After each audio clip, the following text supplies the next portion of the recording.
the 7th grade Linux geek.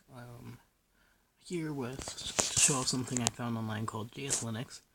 Now, this is probably one of the best ways to emulate a machine without having to go through either a Chrome Remote Desktop or a virtual machine. It's completely done online, which is pretty good for Chromebooks, since, can't really run a VMbox there. Now, note that I do say emulator. It is not an actual system. You're not actually doing something, but it does look very, very similar.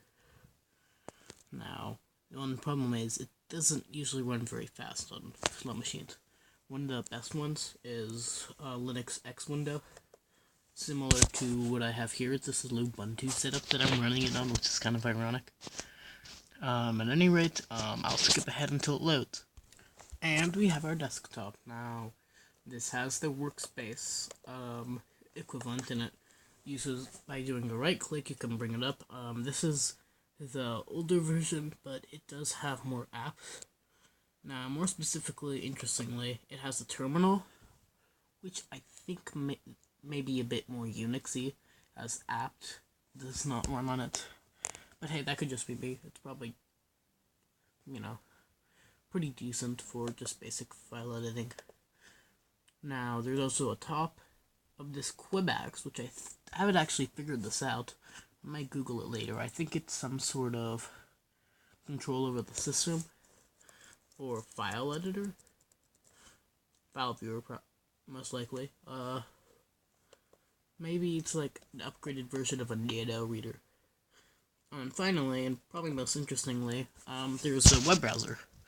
Now, I guess if you were really looking to, you probably could use this against, let's say, like any sort of restriction, things like, this website won't let me go. However, I really do not recommend this because it is completely broken. Here, let me just give you an example. Now, one really useful thing about Google is, and I don't actually know how they do this, they must use some sort of HTML/PHP/basic wizardry. They allow you to search on this, but obviously, as I'm getting onto this browser does not support JavaScript. And I couldn't even get Google. So I would not recommend this for actual, browsing. Now, this is what runs fast. The rest of these are not GUIs. They're mainly X Windows or a graphical OS, which is only one, and that's Windows 2000. Probably saying, wait, Windows 2000? Yeah, here I'll show you. The reason why I kind of didn't show is because this is probably one of the most crazy ones, straining on both processor and also just general bandwidth.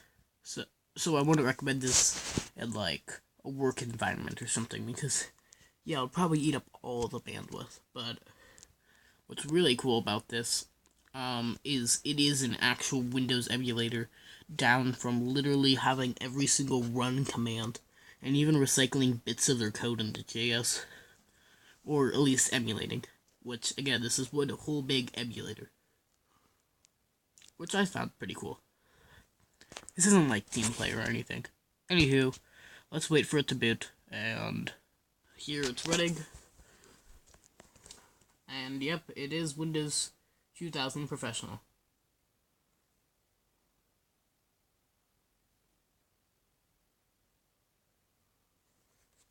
We don't need to authenticate anything.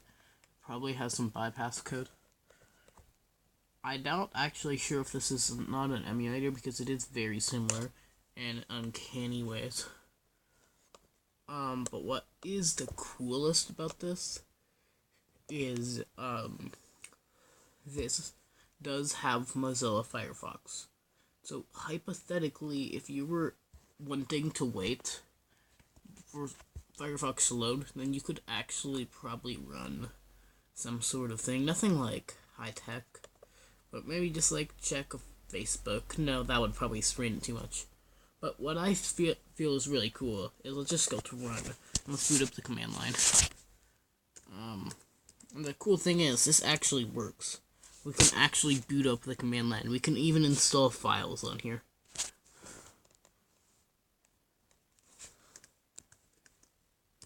me see what the sys key is. I'm curious about that.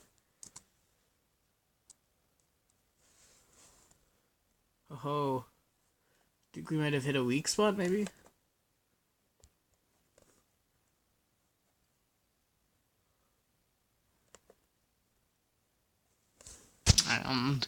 Yeah, that's pretty much it. It's a really cool tool.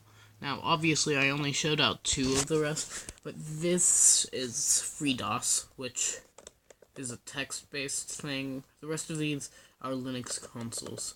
There's also a more updated version of Fedora, but honestly, the browser doesn't do much better with... At least it loads Google, but that's about it. So it doesn't really do that much better, and you can't disable Wi-Fi or anything like that. So, at any rate, this is some pretty cool tool if you want to use it to try testing out your website or something. Like, how will it work on JavaScript? But I definitely would not urge this to be somebody's virtual machine. But other than that, I think it's just a really cool tool that you should use online, just for fun. Or just to make the kids behind just like, whoa, that's a hacker man or something. Anywho, hope you liked the video. Subscribe if you haven't done that yet. Most people are, like, closing out or looking at the other options now. And anyway, yep, that's it. Bye.